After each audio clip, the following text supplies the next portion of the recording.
Welcome, everybody. This is Coach D. Darrell Spears here once again. Happy to create another video for you, another interview. Today, we're going to speak to a content creator and a good YouTube friend of mine by the name of DoeEyes.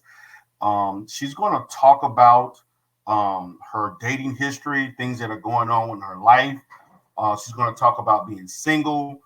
She's going to also talk about the decision to become celibate and to be celibate. And she's going to, in all intents and purposes, discuss her journey through it and how it has benefited her. So, again, before I get started, guys, I want you to definitely like the video. Please leave comments in the comment section. And I do appreciate everybody that has supported the show. And please subscribe and share for those who are new. And I appreciate the growth that the show has been able to garner over the last couple of months. So at this point, I'm going to bring up Miss DoeEyes TV. How you doing, Queen? Good afternoon, Coach D. Okay. All right. So I also want to let everybody know on this particular video here, Miss DoeEyes has chosen not to cam up, but we will do a part two that I will we're going to do a second interview where we both are going to be cammed up because I know usually I cam up with everybody that I kind of do interviews with. So Miss DoeEyes, tell my platform, everybody here, as far as who you are and kind of identify yourself and your channel. Okay, my name is Lise, and I am the channel DoeEyes TV. And basically, it's a variety of content, mostly health issues, um, vegan cuisine, of course, and as of late, a variety of interviews with people on and off social media. So I'm excited about that. I have another special guest scheduled for Friday, which I'm excited about, and just trying to squeeze in content, work, and live my normal life, which is only 24 hours a day, and that's not even enough. That's why I said, let me pull over and honor getting this done, and then we can do the, I guess, quote unquote, real one where we're both cammed up. Because when I'm out in the field, and you already know how that is, you Right, can have right. all types of distractions. You All may hear types of some things in a happen. little bit, so hopefully not. We'll see. Right. Okay. So Miss DoeEyes, I wanna Yes, kind of talk about, this is a dating channel.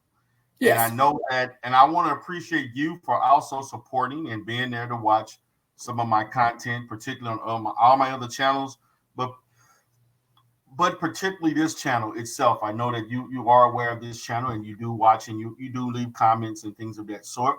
So, kind of talk to me about your dating history as far as being. Have you ever been married? Maybe had other relationships, serious relationships. What has been your experience through dating at this point in your life? For the most part, it has been good. My Okay. longest was 10 years, but that was really supposed to be the last. But that was that was an experience. It Were you supposed to? Were you thought you were going to get married or? absolutely. I mean, plans were made as far as when we're going to retire, careers. We both were working two jobs. We both had both of our vehicles. We had purchased a home. Everything was set in place. Even with my personal health issues, that wasn't an issue at that time. What Okay. really, in my opinion, ruined that relationship was family. Hmm. Interesting. Now, it's very intriguing that you bring that up because in some of my earlier videos were more of the foundation of me talking about what I reinforce in relationships, and I did create a video, and I'm going to also link at the end of the video in the cards. I'm going to talk about, I do have a video in which I talked about third parties influencing relationships.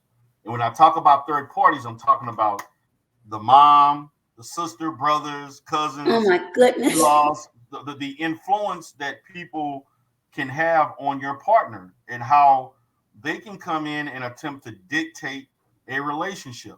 Can you in some way expound upon your experience with how third parties, meaning family and friends, as you stated, affected that relationship in a negative manner? Yes. Where would you like for me to begin? You can start at the point when you initially identified that this would be a problem. Prior to purchasing the home, Purchasing a home? honestly, yes. Prior to purchasing our home, my mom had recently passed, and you already know that's a horrible, horrible process. Right. Yes, it is. Her transition was just on March 24th, which would have been 23 years. So I'm still going through my issues. A lot of people Right. would think, well, 23 years, it should get easier. No, for my particular situation, it's become even more difficult. I get through it, but it's not easy. It's to me, it's worse. But she had recently passed back in 2000, Mm-hmm. and she had everything set. When I was younger, we had that talk, and I never really enjoyed having that talk, but now that I'm much older, I understood why it was important. She wanted me to know where all paperwork was placed in the event I needed to go there. And I mean, you don't want to have those conversations Now with you your don't. parents. Nobody wants to have a conversation like that, but it's necessary. So, It so is. what kind And as I grew older, I understood why. And actually, she didn't have a lot of formal education, but she knew how to, something I don't even know how to do really well. I'm a writer. My math skills are blah, but she knew how to balance a checkbook down to the very penny, and all of her ducks were in a row. So when she did transition, that little gray lock cabinet had everything in there, which took care of everything and then some. So I used a large portion of that to help purchase that house, the furniture in that house, nice furniture too. The master bedroom, the carpet was French vanilla. I mean, just coordinated, beautiful. And this is in Maryland. And I'm not sure how much you know about the Maryland area. I've been in DC. I've been in Baltimore before. I've been there once. Well, I actually been there twice, but I don't know a lot about it. I've only been there twice. Well, this isn't what you would call a super expensive home, but over the It's a years, house. It's a home. It's oh yours. no, I mean, it was nice. Don't get me wrong, Mhm. but it was actually a HUD home. And we had the blessing to fix it up, and it was. So there have been $1 million homes built around, so the equity is up. And thank goodness when I left, I decided, you know what? I'm going to keep my name on that deed, and it still is. So I keep Right. an eye on and make sure nothing financial is done without my knowledge, because you know how people are. They try to be really slick. Right. And So, when so, you so what own with happened? someone, I'm sorry, go Okay. ahead. Oh, go ahead. No, I was saying when you own with someone, you can't even refinance without that other person's signature. So, did you own So, a home with your significant other? yes, Was that's it an their home or investment. was it another home? No, that was my first home that we bought together. Okay. So, Me and my so I'm, ex, I'm, yes. I'm gonna ask you a question about that. Because from the D Durrell's coaching school per se, and my experience as a therapist dealing with relationship, because as I told people, coaching is a lower extension of me as a therapist. That's kind of a skill that we use, but it's not therapy itself. It's more of a way of assisting people and directing people to do effective goals in a certain way that benefits them.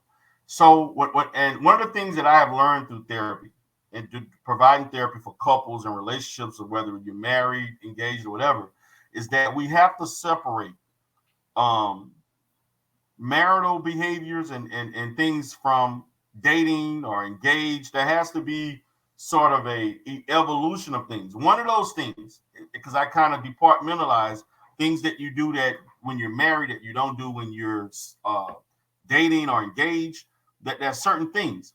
And I don't know how you feel about this, but I teach people not to buy homes together unless you're married.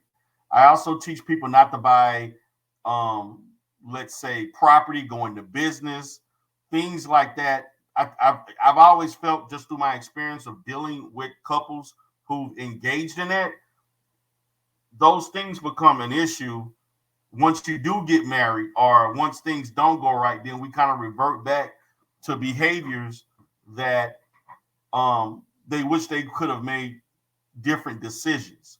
Because I've seen people who were dating, were going to get married, they decide not to get married, and now they're stuck trying to sell a house or live in the house together. They hate each other. There's all Yes. kinds of different scenarios.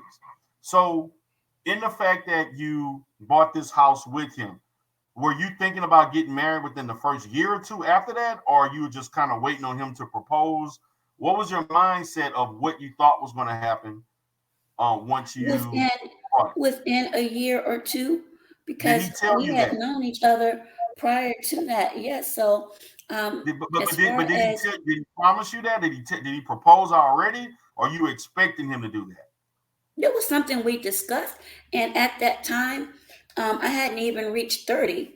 So Okay, I'm thinking we have been through so much that it was coming. So I never thought it would not. okay. I never So, thought that it would not. I even thought, this is funny that you just said it. You just reminded me of something that is so funny but true. And again, I cannot turn back the hands of time. But what you mhm, said, and hopefully anyone listening will take your advice as far as businesses are concerned, because right, I started or wanted to start a small business, named it, went through the state, did everything that was needed to be done. And at first, they showed interest, but then thought, well, that was too much to add on to what we were already doing. But lo and behold, after I left, they ended up starting the same business but using their name. who is they? My ex used the same name but used their last name. And I'm like, you know what? Okay. Just sneaky and trifling. But this So is what so happens when you allow other people in your ear. And I'll discuss that so when later. you say so when you're saying somebody was in your ear, are you stating that he was influenced by family members to do this? No, by the cleanup woman, if you will. Oh, okay. Oh, wow. Okay. So what you're telling me is that he has shown interest in another woman, and the other No, no, no. woman. In the business. In the business. But when we started having problems, this is the thing. I guess I can go ahead and segue into that. A lot of times when you are used to conversation and that person is your confidant, you speak to them about everything. It doesn't matter the time of day Right. or night. And then you start to feel, and it's not a difficult thing, you can feel when that conversation is starting to wane. And Okay. it's been that way for years. Even when you first met, then all of a sudden it starts to go down from calling Okay. every night to say, okay, Okay. I made it to work, then every few days, and then maybe one day. That conversation is still being held, but it's being held with someone else. And Okay. usually in certain industries, those types of relationships that build, they build with coworkers. It starts off as emotional. You run to work and start talking about problems that you're having at home, and some of these women are really crafty, and then they study what's going on. I'm a big sports fan, you know that. So Right. they started to basically emulate what I was doing. So I Okay. started to So see. Go ahead. I'm sorry. yes. So what you're saying is that you all purchased a home together, Yes, started business, and then he started letting someone else in his ear. He started hearing overtures from other people to influence him to do certain things. yeah, that part, and that started maybe a year before I decided to leave. Um, but what So that was was like the year nine. yes, Okay. yes, So how many years was he entertaining his other female, from your knowledge? about 6 to 9 months, maybe. Before y'all ended the relationship? Yes. Okay.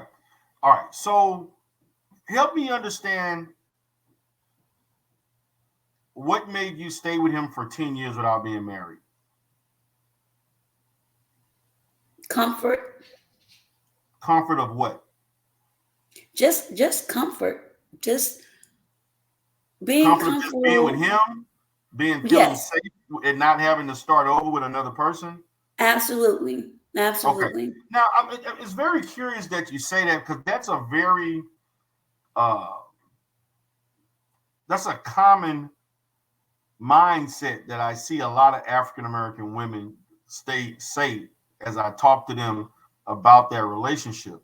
And the fact of the matter is that because I basically talk about, I feel that women, black women in particular, um, when you engage in relationships that occur over 2 to 3 years and you're not married, it's time to maybe reflect on whether or not um, this is worth you putting all of it. Let's look at it. For 10 years, you put your heart into this, you put your energy, your love, your passion. You gave your best years to this guy, right? Absolutely. And My so youngest, and so best and I tell years. yeah, and I tell people, I tell women in particular, because of all groups of people, because I counsel women of all races. You name it, I'm international. I have clients in South Africa. I got clients in Eastern Europe, Western Europe. I got clients all over the place. Okay, and even in the Middle East. And of all the women, I noticed with other groups of women, they marry within a year or a year, 6 months to a year and a half. African American women have a tendency to allow to be with men and allow them not to live up to that promise per se.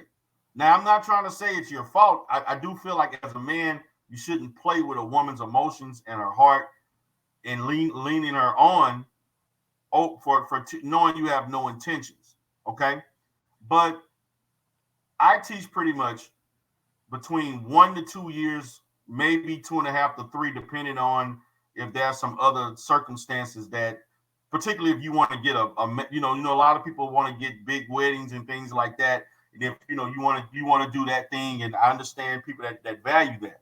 But I would like to know, like, was there any point, because it don't take a man that long to realize they want to marry somebody.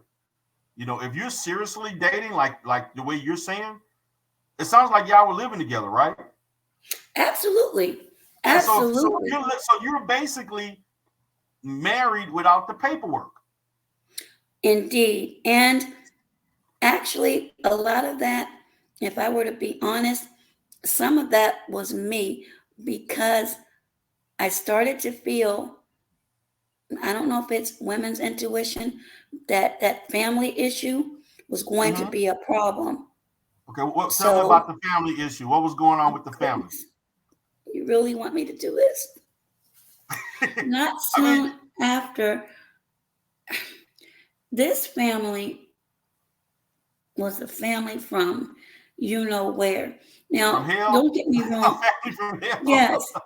don't get me wrong. Many people experience hardships of all types, but this one, I'm telling you, every time you would turn around, it would be some type of issue. And Right. mama wasn't even cold a good 6 months. And here come the hands. And I'm like, The hands. hands meaning, Wait, wait, wait, do wait. you have, when I borrow? Let me slow down. So you're Yes. telling me your mom passed away, right? Hmm. And then they're coming to you for money? Can they borrow this? Can they Oh borrow my that? God. So And so you didn't see that as a red flag? I did. And that's why I had a little bit of pushback. Like, I'm wondering how far or how long is this going to go? And you have to remember, I started off, well, no, you don't because you don't know me like that.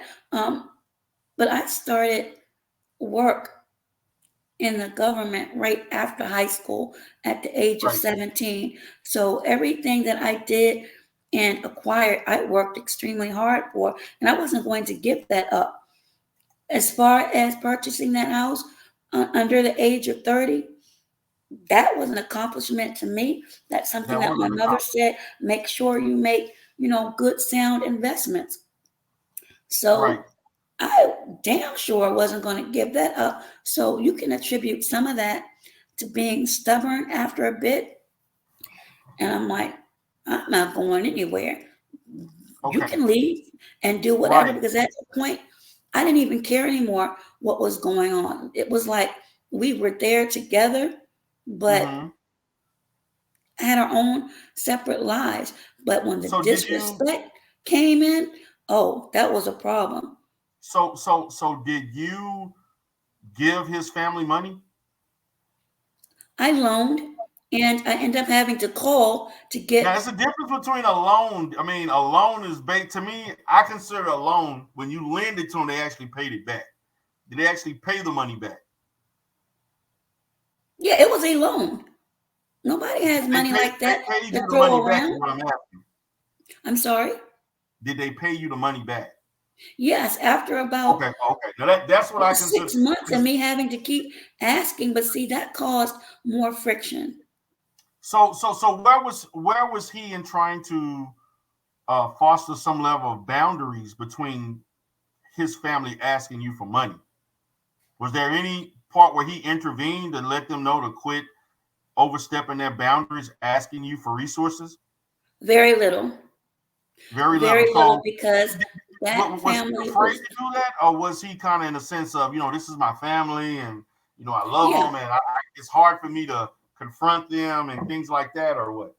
absolutely. And his ex actually warned of that and was like, you're gonna find out. But I thought they're just saying that to try to put a monkey wrench in something, but I didn't listen to that warning. Okay, so this lady, his ex, so you were in interaction with his ex girlfriend, Mm-hmm. and she told you what to look for per se. As far as family, Okay, now let's kind of shift a little bit because yes. I understand third parties, and so obviously you're letting me know the family was trying to be exploitive towards you, and I'm hearing from you that you felt like he should have been more involved in alleviating that problem, and he chose not to. Yes, because you enable that type of behavior. Was he And, asking and, you for and the money? behavior didn't get better. And in fact, it got worse. Did he begin asking you for money? No, Okay, he never did, but it was absolutely just his not. family. We had our own plus what my mom left. So we were good. And So that's the thing. the They reason why knew I'm this. asking that is why the reason why I'm asking that is because why are they asking you Oh, because instead of they knew asking him that for money? That's knew the that issue I I'm looking was at. They're softer, asking him for money, but not you. I mean, they're because they asking knew you that for money, but not him. They knew that I was softer and there was an inheritance, so to speak, left over. How And did they know all before of we this? moved, He told them this? I mean, we had a conversation about it. No, I'm asking you, did you tell his family about this? Who let them know about this? I told his mother, whom Okay, I so really so liked a lot. so you had his mother's, you thought you had his mom's confidence. Absolutely. And for the most part, I did. I mean, she opened up her arms and heart when I lost my mother. Right, They all met. We all went out to eat, but we all celebrated her birthday. Everything was fine. But right. I don't know what it is about money that changes people, but it just turned I into can tell you what's wrong with why money changes. a Money mess. changes people because of greed. People are greedy, But you know. see, it was bad because, like I said, we were young, had our plans for the future, but something in my gut was telling me, you know what? I'm getting a bad feeling about this. And another thing, which was a huge red flag, I remember, I just remember a lot of things my mom used to tell me. And I used to be a hard headed person, but I decided to go back to church. Okay, And we were both supposed to get saved the same day. So when we went, when the pastor asked, if there's anyone that's backslidden or decided they want to rededicate their lives, come up to the altar. So I stood up thinking that someone was going to be by my side, and I was the only one. So I'm like, okay, so he didn't show up that, with you. no, we were together, but instead So he of it didn't take being the both of spiritual us, it journey. was just me. Yeah, so he didn't take the spiritual journey with you. He left you Nope. there by himself. So that's Mm, another red flag. it was, Okay, and that so really that hurt my heart. that hurt your heart, but you continue to stay with him though. Yep, Okay, I sure so did. I'm hearing consistencies that you over. Now, I'm not saying that you overlook things, but he showed a lot of things or lack thereof that really should have put caution to you whether or not this is the person you should marry or not. It did, and to be honest, I knew, but it's like my mind was saying, or ego, and maybe you can tell me whether or not it was. I didn't want to feel as though I failed. I was succeeding in everything else, but Right, I didn't want to get beat in that area, if that makes any right. sense. Right. I understand what you're saying. You're looking at the fact that you invested so much into this relationship, Yes. you wanted it to be successful, even in the fact that it was mentally draining. Oh my And, goodness. and a lot of women, particularly when they get married, they feel the same way. They don't want to get divorced because a divorce is like a reflection that I failed in a relationship. When actually, in many cases, you getting a divorce meant you had good sense not to continue to be in a toxic situation. And so there is a line that you can draw between um, getting out of a relationship for good reasons as opposed to just wanting the status of and the fantasy of the relationship. And so Absolutely. And you just hit the nail on the head. yeah, That's one thing I said mhm, I never wanted to have on my record is a divorce. And that's no shade to anyone, but for yeah, me, because I'm it's just like a speaking for reflection me. of you. It's like a But reflection of you. Now, but it still and, was and in a let's also way. understand at the time you were in your 30s early, so you're not as you were. Your mindset now is totally different as opposed to where you were in your late 20s, early 30s. So Yes, you're indeed. deciphering those things, and your value system and your maturity overall wasn't the same as it is looking at it in hindsight as of today. Absolutely. Okay, so other things that I want to look at. How were other aspects of your relationship as it relates to you bonding with him? Um, were you sexually attracted to him? Were those things were as far as the love for him? Were all the other domains of a relationship good except for the financial and the family aspect of things, or was there other problems that? Absolutely. Absolutely. I wouldn't have made that decision to purchase a home if they were not. Okay, so everything was good. Yes, if I ever needed anything, if I ever had a problem, um, anything go wrong, I didn't have to worry. You So know, what some people changed? wonder. Did anything change as you start finding more red flags? Did the way he felt about you, did it, any other aspects of your relationship, intimacy, did you see something change with any of those things throughout the 10 years as it got to the latter half of the relationship? Yes, when I started to slowly move up, when I started to get in the area of investigations, and most people should know that you work around a lot of men. Right. So when I received my first promotion and I started to go out on search warrants, a lot of times we had to go to hotels. Okay. Strange questions started to come up, which to me, I thought, wow, you would really question me about Strange that? questions like what? Like what are you doing with those guys? Like what did you do after work? Did you go for a drink? Mm-mm. Well, first You of came all, home late? I don't drink nor smoke. I'm a good I'm girl. just, yes. But So what no, kind of the questions were you questions were asking? like, the questions were like, since when would you have to stay overnight at a hotel?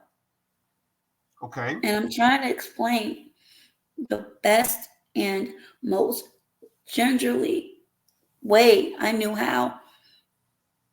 In That was certain your job. roles, you have to. So I found myself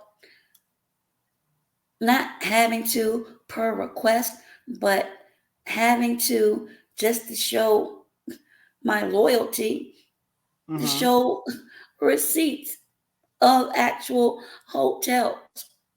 So he I mean, became it got overly to the point where I felt like I was being interrogated right. about my career. Now, was he jealous? Was he a jealous guy? In time, I started to see that. Okay. Now, I'm gonna be honest. Now I could see. Um, I think he went overboard. But I, as a man, would basically, if like this was not a typical aspect of your job, and then it evolved until you stand overnight. I could understand an initial suspicion about that, but then I have to look at a lack of trust. So, did you think that he really trusted you? Well, I'm not understanding why um, that was an issue because most, not all, but the majority of the people I work with were either older white men and a few white women and a couple of black women. Okay, so I get you saying that, but as a man, some men they don't necessarily think logically on that. They're just looking at the fact you with other guys. They don't look at the fact whether they're old or if they're of another race. They're looking at the And fact that maybe I hey. didn't understand that, but I was like, are you serious? And also, I may say maybe it was guilt because he maybe was doing something, and so he felt Oh, like you were doing when the I same thing found he was out, and I found out in time, they absolutely were. One of the times doing. Okay, I was out of town for work. right. You were out of town Absolutely. too. So you I'm did a sorry. lot. So you were away from home a lot with working. Yes, with that promotion, yes. And that could have been the start. Well, the family was part of it, but that caused a lot of issues Infidelity, too. infidelity on Yeah. his hand. Oh, Now, let me ask yes. you this question: was there any point in the relationship where you were tempted to maybe you had maybe tempted or fantasized or may have thought about having a extra affair or maybe looking at someone else? No, I did as soon as I found out they were. Oh wow! You didn't waste any time. I sure Wait, didn't hold on, hold on, because I hold was on, getting older and I was getting tired of it. hold on. So once you were able to validate, I mean, to basically validate that he was looking at other women, you initially was like, okay, now I need to start looking elsewhere too. You took Coach no D time in was that. doing more than looking. Oh, you was doing more than looking. Yes, and the thing is, I remember when I came home, I went downstairs to do the laundry. Some of you all keep papers or pens in your pockets. So I'm taking out the pockets and everything, Would you and I say see this what? little piece of paper, and I'm like, oh, I forgot her name now. But I'm looking at the number, and this is one thing I never used to do. I promise you, I never used to do would to go look for something or go through someone's cell phone and things Right. of that nature. But that number made me feel like getting on the phone and saying, what was it? Hello, Barbara, this is Shirley. Remember Okay. that old song? Right. Okay, I get And that. I'm So, like, I know mhm, good and damn well I'm not out here working both these jobs, both of us work, and dealing with all that mess with your family. And there's a possibility this is going on. right, right. So one day I just happened to call and have a conversation. And With him or with her? sometimes you don't know if women are telling the truth or not. You had a So I said, conversation with her? well, yes. And Oh I wow. asked, well, describe the home. Coach D, that description was 100% accurate. My eyes almost turned red. I was so angry and So felt she was in your so, home? yes, She was having sex in your bed? I don't know if it was our bed or in the guest bedroom, but every room, the description was to a T. And So I she cannot knew tell you, everything in your house. He brought another woman to your house yep, and was basically replacing you in a house that you owned. yes, Mm, absolutely. Yes, that had to indeed. have been a very traumatic time for you. It was. And the worst part was when I confronted him, it was 100% denial. And see, I don't ask questions unless I already know the answers to them. Hmm. But see, and that's another thing. I never used to question anything. Like, again, I always felt like if you have to go through someone's cell phone and their records and all of those things, that would have driven me crazy. And a lot of people do that. Right. Right. Okay. Wow. That had to have been a very upsetting time for you. Did you like kick him out or anything, or what happened after that? What happened after that? Did you all have Denial. an argument? Did you just start cheating with another guy? I mean, what happened? I mean, I had to get myself together first. Right, Um, right. Definitely yeah, it was emotional. extremely. I mean, I felt so betrayed. I felt violated Right, more than right. anything. Like it's bad enough. I went through your mother, your your your brother, your sisters, Mm-hmm.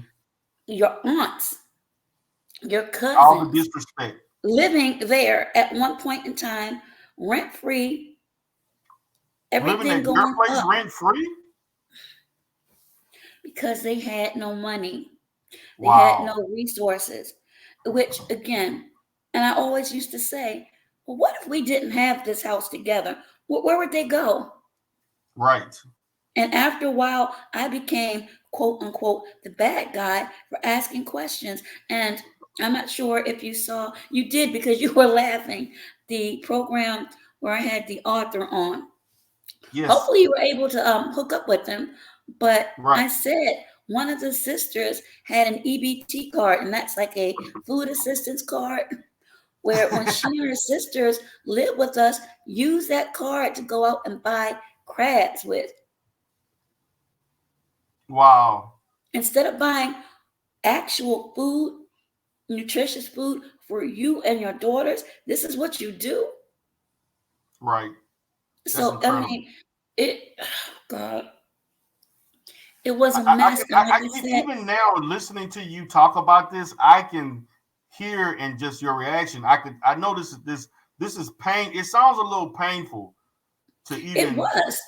to And even talk about this at this point. Your recollection of this, all of the events that occurred, and how you were taken advantage of, how they took advantage of you financially, they took advantage of your housing, your husband, this guy did all of these things, and he was not your husband. And so that goes back. It's a mm-hmm, difference between taking stuff from your husband as opposed to a guy you living with in a relationship. And see, this is the reason why I teach the manner of how you should, in some way, evolve in a relationship to get married, because yes, you could have avoided. And this speaks to a lot of women. I'm speaking to, this is one of the reasons why I do this show, because I do think as a culture we go about dating in a way that only leads to more traumatic events. It leads to anger, it leads to being bitter, it leads to a lot of unresolved issues, and it has a long-term emotional imprint on you that it can mm-hmm, take years to get away. yeah, absolutely, And so you absolutely. did all of this. And notice, I just want you to understand this, DoeEyes. You did all of this for a person that was not your husband. I did. I most And certainly see, this, did. and this is what I try to teach African American women. You know, that there has to be levels to how you treat a guy. You don't treat a boyfriend the same way you treat a husband. You treated this guy you was living with like your husband. He was not your husband. Mm-hmm. Because, like And I said, and I that encourage was women. our plan. But after I saw what went on with the family, I said, you know what? And I did in my gut. I'm like, no, nope. Right. I don't want that last name. But at the same time, me being stubborn and feeling like, look, I've acquired quite a bit at a young age or early age. I'm not going to just give that up either. Some people do, but yeah, I'm going to take a L on that. Don't get Yeah. me wrong. I know Right. now. Right. I So knew some of the things back then, but the ego and not wanting to feel like, man, this is where I failed. I know it right. sounds crazy, but that's how I felt. And I'm gonna say this at the time. I understand you feel guilty. You feel like it was partially your fault. Although this was more on his end and his lack of controlling his family and being a part. He should have stepped up and married you. He and created those boundaries to protect you from the stuff that you engaged in. Instead of that, it sounds like he was involved in exploiting you just like the family was. The fact that that was your house, the fact that you had this money, Both of our homes. And that's the huh? thing. It was both of our homes. Well, I thought you bought it before you got with him. I put the majority of the money in it. It belonged to both of us. So So that's you both were where on the the deed. great Okay, you both were on the deed. yes. Okay, so you say you put the majority of the money, like percentage wise, what do you mean by that? Did you put like 60-40, 70-30, 80-20, About 90-10? 80-20. So you put 80% of the down payment and he put 20%. Yes, but I So you didn't pay the started off mortgage. on, even though he did contribute, but Hmm. it was nowhere near equal ground. Not as far as contribution. Now, as far as mortgage, I didn't pay mortgage. I just paid the utilities. That Oh, was so our he paid the agreement. mortgage. Yes. Okay. Well, that equals it out. I would say Yeah. that So I that mean, gives it we more. didn't. That gives I it never more questioned equity. any of that. I didn't have a Uh, problem with that. yeah, that gives it more as far as equality in regards to investment. But still, in all, like I state, purchasing a home to me is a marital uh, event that should occur in a marriage. Buying Yes. cars, things like that. You know, land, businesses. Even in my perspective, I feel like people should not have kids into them. And I know that in this day and time, that's the ideal thing. But I'm gonna say this: if you are having kids, it should be because one thing that the statistics don't track when they talk about the out of birth the out of wedlock birth rate for African Americans, they don't talk about people who had children before getting married, and then they got married 2, 3, 4 years down the line. It doesn't track that. It's Okay. but my rule of thumb is that because what you're doing is you're bringing another child in the world, you're bringing another person Mm-hmm. in the world where you're not really legally, as far as on paper, married family. You're just basically cohabitating, co-parenting, as um, you know, man and woman with child. There's a difference with that. And so And thank I goodness want to let you know, that like wasn't a an lot of issue. women have made this mistake, DoeEyes. A lot of men and women, particularly women, have made this mistake. You're not alone in this. There are tons of other stories, and I can Mhm. imagine the comments that I'm receiving the comment section of women that can attest or men of other people who've made this very same mistake. So you're not alone. Trust me, you're not. So at this point, and I know we're doing a part two. We're gonna go ahead and wind down the interview. Sure. You've definitely given a very vivid account of what occurred to you, because I obviously that 10-year relationship, like you said, was the longest relationship you ever had, and it also seems like the it's a relationship that had the biggest influence on you as a person. Absolutely. Okay, Absolutely. A lot of things. so Go oh, go ahead. I'm ahead. sorry. No, I was saying a lot of things that I learned and gleaned from that has shaped who I am today. What I Right. will and will not tolerate from the beginning. There are signs now that I look at, even though I have a companion, and I guess that'll be part two. Um, Yes. the level of Now, go so you're ahead. talking about your companion. So after this relationship, so I'm going to say you probably were in your what 40s, early 40s, or almost 40. Now, No. When you ended the 10-year relationship, how old were yes, you? I was in, oh, maybe 41, 42. Okay. Is that where you began to think about celibacy, or you didn't think No, about that till later on after? I didn't think about that until 2018. Okay. So we're gonna stop at this point, and so on part two, we're gonna talk about the tail end of that relationship and how you move forward for the next, 10 or more years, and then when we get to 2018, we can kind of look at where you began to go through that celibacy journey. Okay. Absolutely. Okay. So I want to say, Joe Eyes, I do appreciate the story that like this is very interesting. I think there's a lot of lessons that the viewers can learn from this. Again, guys, this is Coach D. Durrell with DoeEyes. We are going to continue on a part two. I wish you all have a great day. Peace.